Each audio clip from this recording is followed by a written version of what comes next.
Good afternoon, everyone, and welcome to our state and federal directors meeting. As you can see, we'll give you an extra minute to make sure everybody get in or start on time. As you can see the slides, there's a link there where you can find the presentation slides. You'll also find handouts that are going to be referred to throughout our meeting today, and a recording of the session will be posted there. This is Bonnie McFarland, and joining me are Adrian Balcazar, Jeannie Keith, Evan Bartelheim, Amy Tomomatsu Garcia, and Rachel Garcia, who I'll be sharing with you today.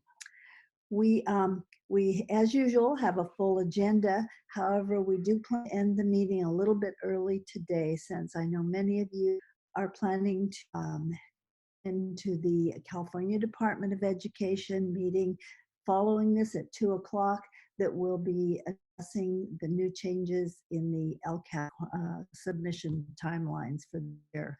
So we will have a link for that later in the session for you, but we do plan to get you off in time so you can join that. So let's take a look at next slide in our agenda. Okay. As I said, as usual, there's a lot going on. First and foremost, we had an executive order on the LCAP. So we'll have a brief update on that, but we're hoping that you'll get more detailed information from the Department of Education in their webinar later after this meeting. We're going to talk a little bit about the federal funding flexibility that's been allowed. And we're also going to look at the Office of Management and Budget briefly, which will be talking about some of the reporting requirements you might expect for the federal funding. We'll also be looking at FPM and an update there, including looking at allowable use of funds. And then some changes in accountability and assessment and some updates there. And then finally, district and school support on both funding and changes in timelines for that. So as usual, and we'd like you to include your questions in the chat room, the box at the bottom. If you could include any questions you have there, we'll answer them. Those that we know the answers to and have answers for you, we'll try and answer now. Otherwise, we send out, as we have each time we send out a Q&A, so we have time to research the answers and get answers sometimes from CDE to your questions. I want you to know how much we appreciate your questions. They're always thoughtful, and they push to what you need to know about implementation and a deeper kind of look. And sometimes they're questions that the department hasn't thought of yet, so we're happy to push those on to them to get a response. So thank you so much for those. Right now, I'm going to turn it over to Jeannie Keith, who's going to give you a brief update on the LCAP and where we are with that, and some new news. Jeannie? Thank you, Bonnie, and good afternoon, everyone. Last Thursday afternoon, Governor Newsom issued Executive Order N5620. The press release from the governor's office indicated that the executive order empowers schools to focus on responding to COVID-19 and to provide transparency to their communities.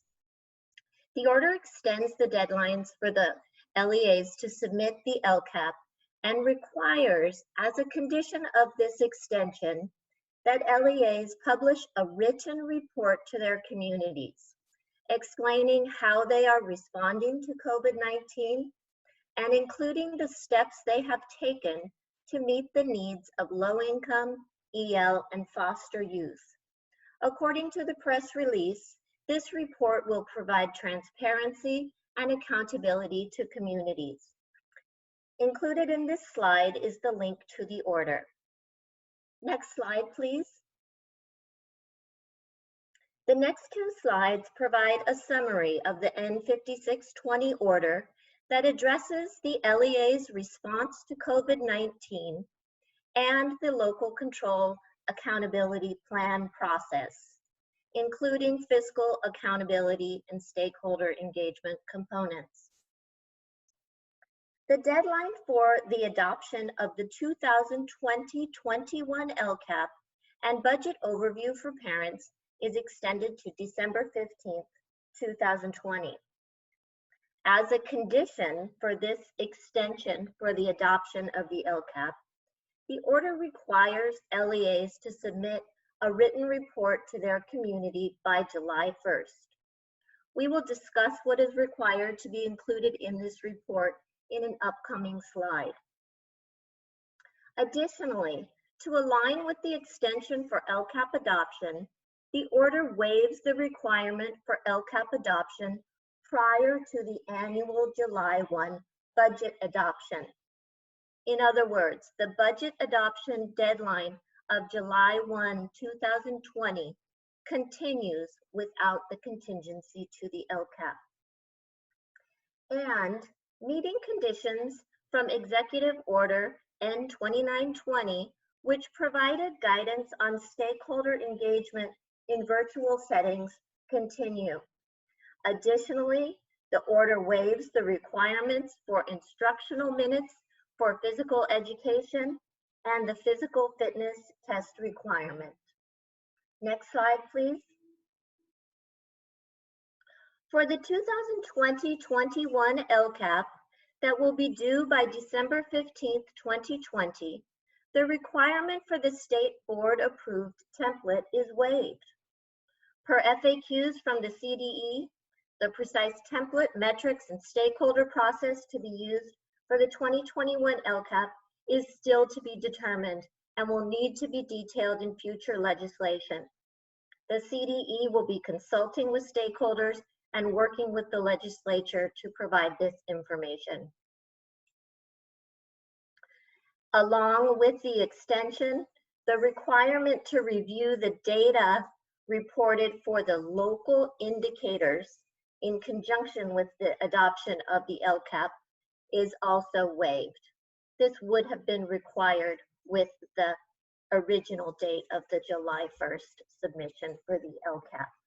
Next slide, please.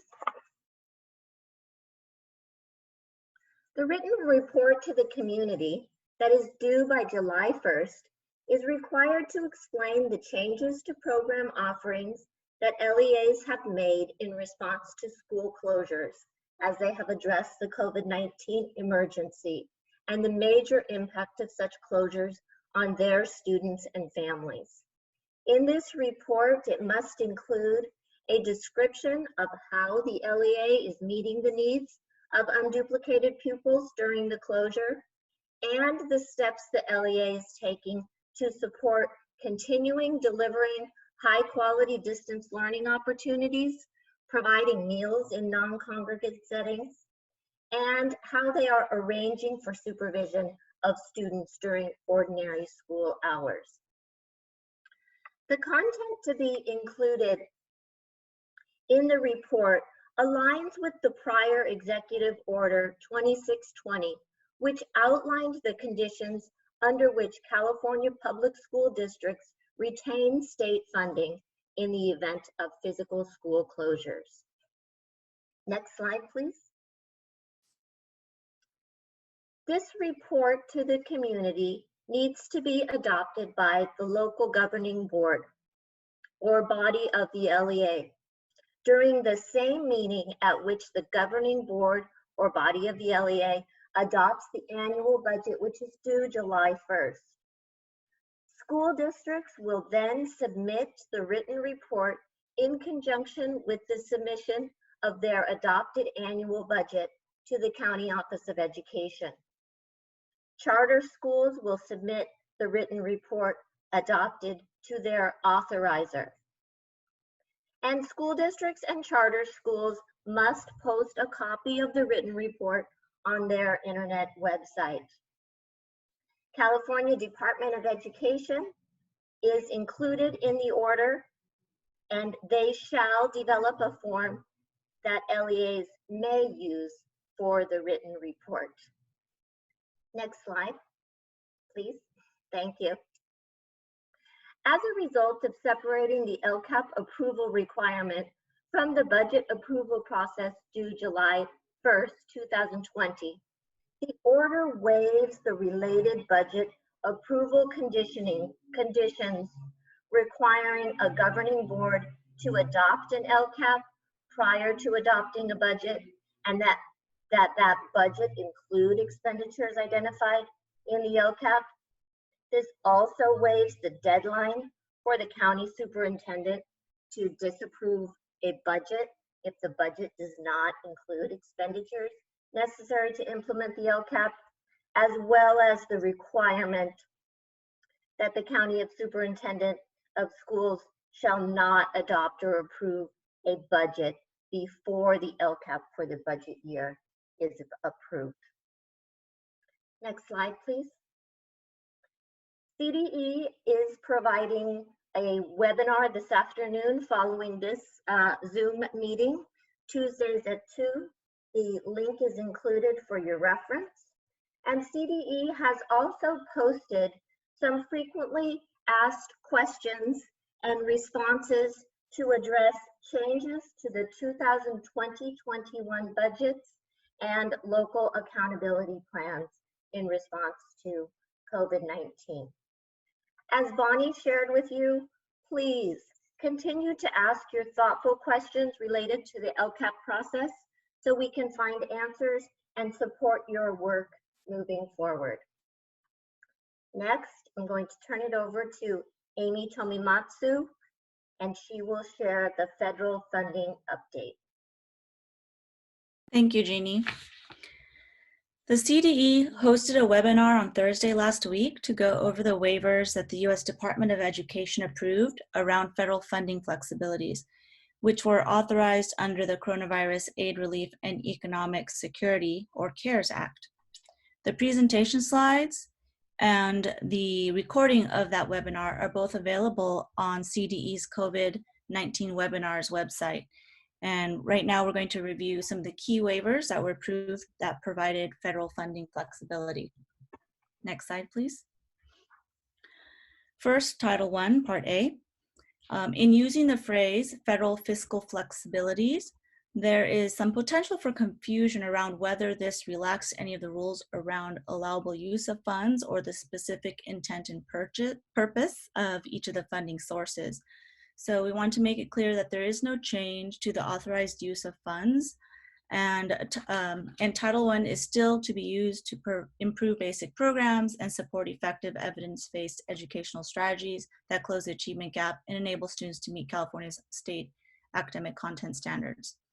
The waiver specific to Title I Part A is the limitation of carryover to once every 3 years. So what this means is that the waiver will allow LEAs with more than 15% of federal fiscal year 2019 or your 2019-20 funds to be able to carry over those funds even if you had requested a waiver in the previous 2 years. Next slide. Title II Part A, the flexibility in Title II is related to the definition of professional development. So the definition in ESEA section 8-101-42 states that professional development is sustained and not standalone one day or short term, intensive, collaborative, job embedded, data driven, and classroom focused. So the flexibility waiver relaxes that definition to allow LEAs the ability to conduct professional development needed to prepare educators to implement distance learning. What we heard in this webinar is that this flexibility will allow for the use of purchase of technology for educators, teachers, principals, and other staff in order to be able to access that professional development that's being done online. And a clarification was also made to make it clear that the funding could not be used to purchase devices for students. So allowability for educators to access professional development. That was nice. And next slide, please. Title III, there was no specific waiver to the purpose of funds, but in the webinar, CDE did make a comment to suggest that LEAs should consider the needs emerging from COVID-19 pandemic in planning for services that could support the needs of English learners and immigrant students and families. So we just wanted to make a note of that. Next slide, please.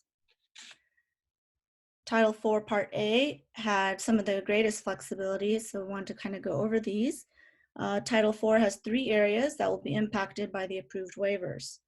These waivers apply to both 2018 carryover and fiscal year 2019 funds for LEAs who receive $30,000 or more in Title IV. The first waiver, ESEA typically would require that LEAs who receive $30,000 or more conduct a needs assessment for Title IV. This requirement for a needs assessment has been waived for the 2019-20 school year. Although the fiscal waiver does apply to 2018 carryover, that year has already been passed, and so the requirement for a needs assessment was not retroactively waived for the 2018-19 school year. Number two, oh, I'm sorry, not this, still the same slide, thank you. The next waiver in Title IV, prior to the waiver, LEAs were required to spend at least 20% of Title IV funds on well-rounded education, at least 20% on safe and healthy school environments, and some portion on the effective use of technology. So we call those the content area spending requirements. And the waiver eliminates those content area spending requirements, so there are no certain percentages for each of those content areas that are required. And the third waiver in Title IV, Part A, is the portion to be spent on technology infrastructure. There was a 15% limitation on whatever portion was used for effective use of technology, and so that 15% limitation has been waived for fiscal year 2019 and any available 2018 carryover. CDE also is finalizing their plans to reopen CARS, and additional guidance will be forthcoming to be able to record any of these changes that we're making. Thank you. Next slide. Okay. The other flexibility offered by the U.S. Department of Education, and which CDE has applied for and received preliminary approval, is the period of availability for 2018-19 ESSA funds. In most cases, federal funds are available for 27 months from July 1 of the year the funds were received through September 30th of the following month. The following year. The additional 3 months is due to the difference between the state and federal fiscal years. As a result, funds allocated in June of 2018 for the 18-19 school year were to be due to expire on September 30th of this year. Typically, any funds not obligated by that date would need to be returned to the federal treasury. This waiver allows LEAs to have access to these funds for 1 additional year through September 30th, 2021. Next. Okay. The 27-month period of availability is defined in the General Education Provisions Act, or GEPA.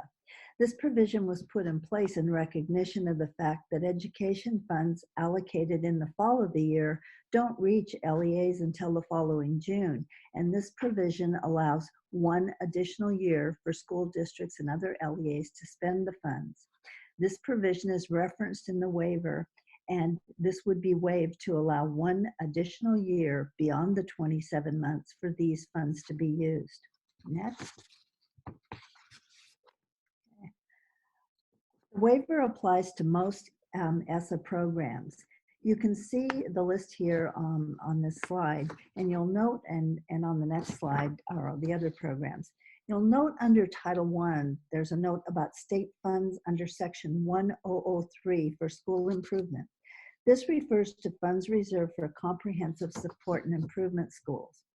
It was initially unclear if these funds were included in the waiver, but on a CDE webinar last week, it was clarified that they are included.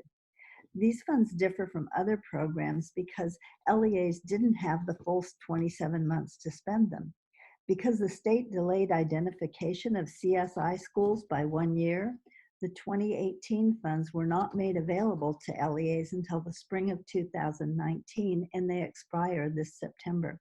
So LEAs had only 15 months to spend the funds. This would extend that by 1 year through September 20th, 2021. The extension also applies to funds for migrant youth under Title I Part C and neglected and delinquent youth under Title I Part D. In addition, it includes Title II funds, and next slide will show the others. Title III Part A, this would include both immigrant and EL funds for English learners, Title IV Part A, and Title IV, also Title IV Part B, which are the 21st Century Community Learning Centers. These are competitive grants that also will be extended. Title V is for rural programs. We don't generally have any in this area. And then also anyone who has McKinney-Vento grants for homeless youth would be included. Next. Okay, we took a look to see where our LA County districts and charter schools stood in terms of 2018 ESSA funds. And we found this as we looked through the funding. For 2018, we had, for Title I, we only had 6 districts that had 2018 remaining funds and 7 charter schools. Title II, there were 12 districts and 17 charters.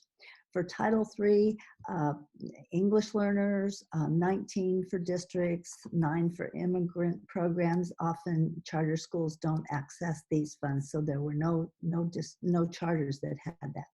But if you'll notice under Title IV Part A, there are a significant number of districts that had 2018 remaining carryover. The waivers will allow those districts to continue to use those funds, which would have been lost this September. So you can see when you put that together with the flexibilities in Title IV and your current funds, there's a significant amount of money potentially available there to use for distance learning technology support. Next. We've included in the handouts on our website a chart for you that might be helpful. It kind of just gives you a list of the funding, the new funding availabilities, both federal and state. And you can see there's the federal out of the CARES Act funding, and then there's the state SB 17 funding. And then we also, in addition, put a list of the funding flexibilities. These are funds that it's not additional funds, but your existing funds and the degree to which you have flexibility over those funds. So it's just kind of a short overview of those. Next. Okay. Last time we discussed the funds being made available to schools through the CARES Act.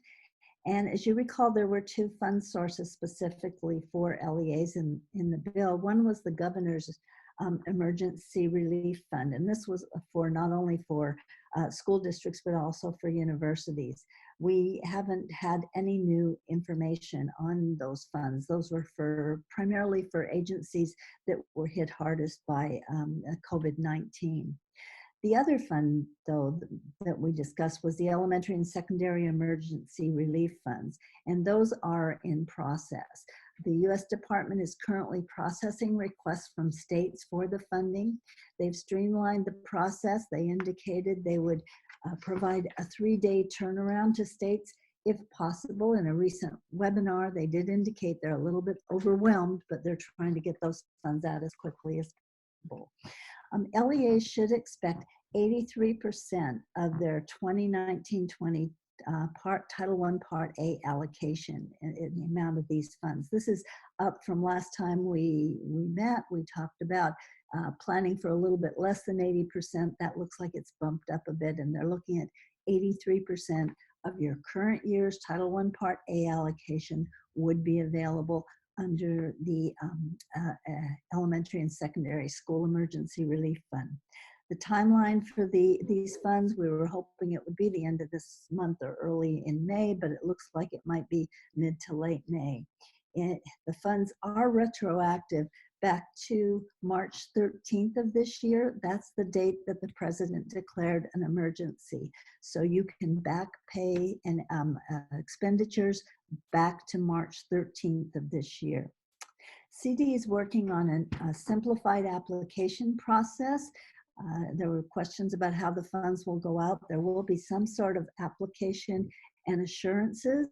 However, they're looking at something similar to what they did for the American Recovery and Reinvestment Act, which was a simplified process for applying and reporting for the funds. They're currently in the process of working on what that process will look like. And the funds, again, can be used for any of 12 uses included in the bill. including any ESEA use, support for particularly for identified student groups, low income, homeless, there's a list, and then school level needs related to COVID-19 services. So it's a broad use of funds. It's not subject to Title I requirements for the use of funds, and there is no requirement for site allocations.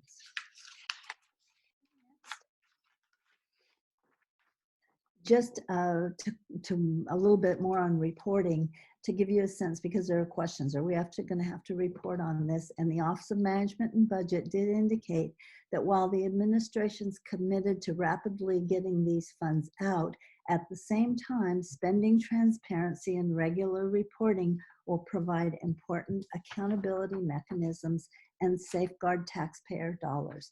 As you know, sometimes there's a concern about funds that come out in an emergency and are they spent appropriately and for the right purposes. So there will be some sort of reporting. Next slide. That memo also talked to the idea that agencies should continue to use their best practices that include internal controls necessary for planning and awarding the funds, but also they might balance the need for expediency with steps to mitigate fraud, waste, abuse, and improper payments.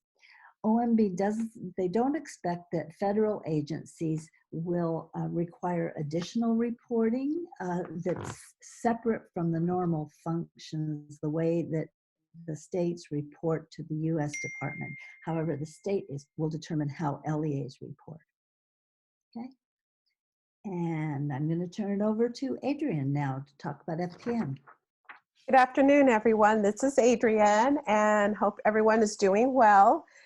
Just a quick FPM update. We know for 1920, the FPM reviews are all online, and CDE is working individually, a case-by-case basis with those LEAs and charters that are still having the review for the month of May and June. For 2021, we did get an update from CDE that they are actively planning as if next year's FPM will continue to take place. And so those districts and charters that were identified, they were notified on March 6th. And then they're looking and expecting the completion of the dates, the programs being reviewed, and the school sites that are being reviewed by May 6th. So that is upcoming.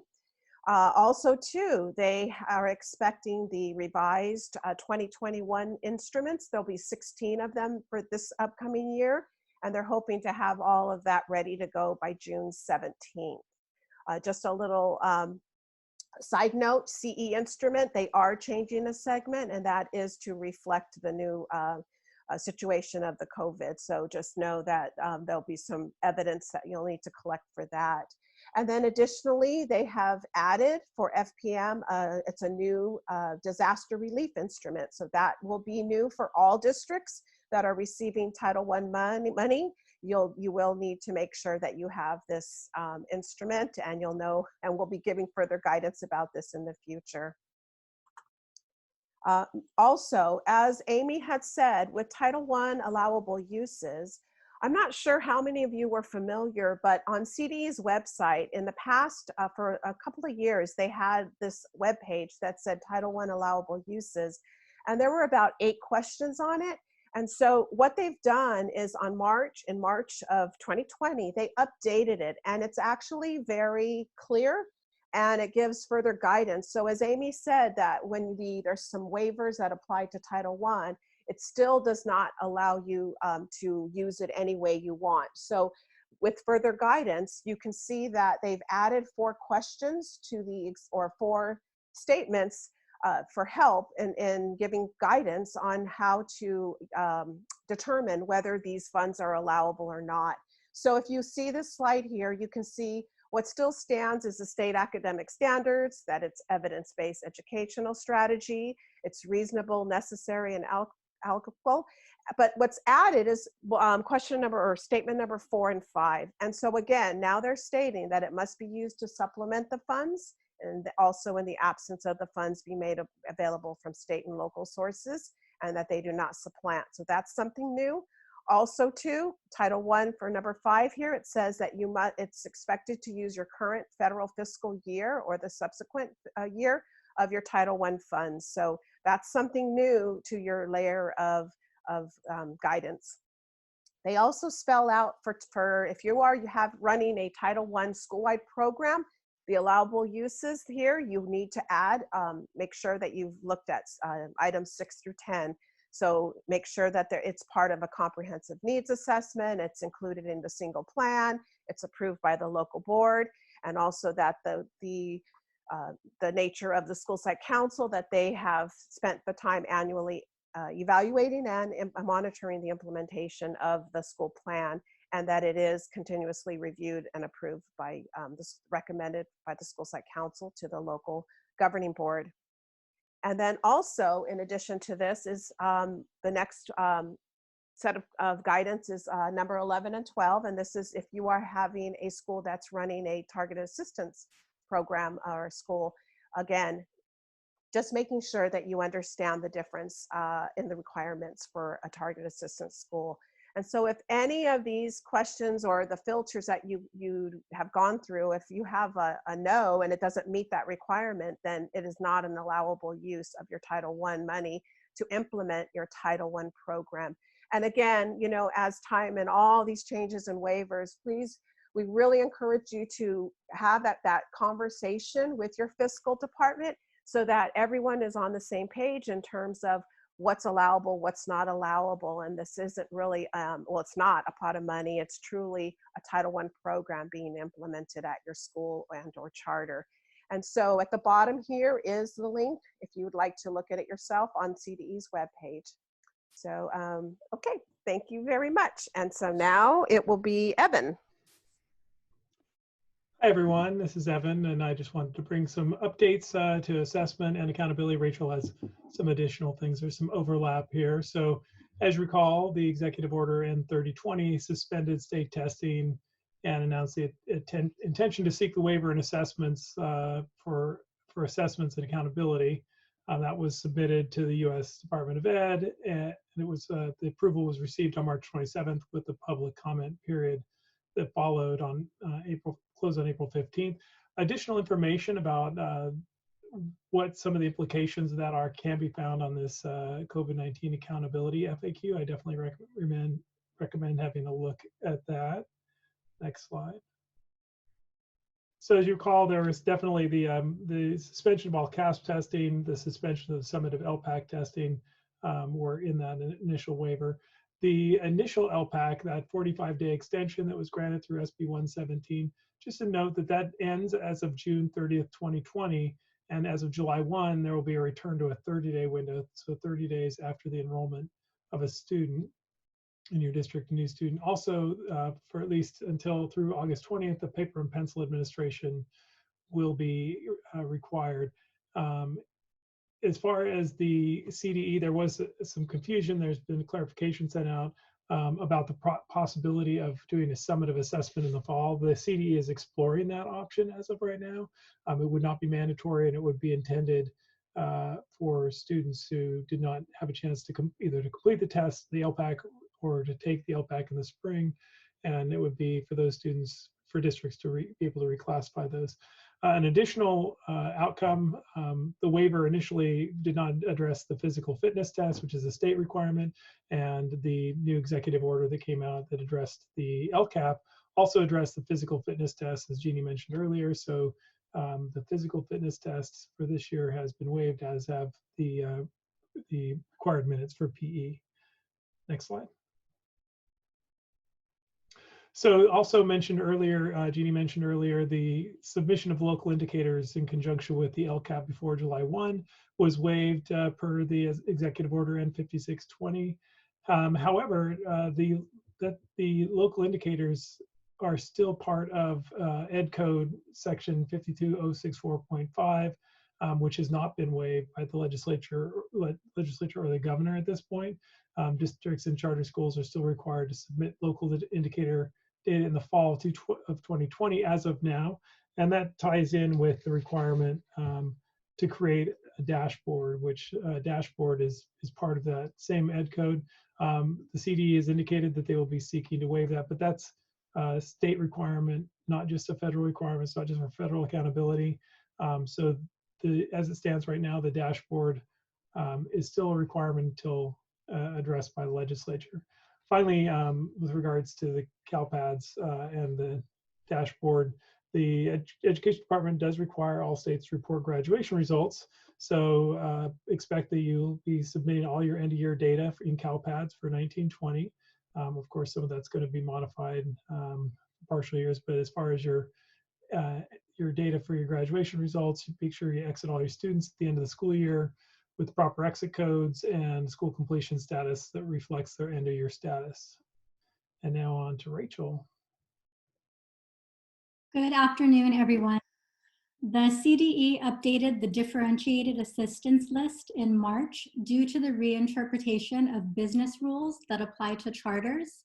As a result, 9 charter schools were removed from the DA list, and the updated DA list can be accessed at the link provided on the slide. At this time, state law requiring the identification of LEAs for differentiated assistance remains in effect per Ed Code, and the CDE is currently working with the governor and legislature to determine a mechanism to waive this requirement. Next slide. The CSI eligibility list was also updated in March due to a correction in the grade 6 ELA literacy writing scores and a change in business rules for CSI exit criteria. As a result, 40 schools exited CSI status. The updated CSI list can also be accessed at the link provided on the slide. Next slide. The accountability waiver that Evan discussed also waives the requirement to identify new schools for CSI and ATSI.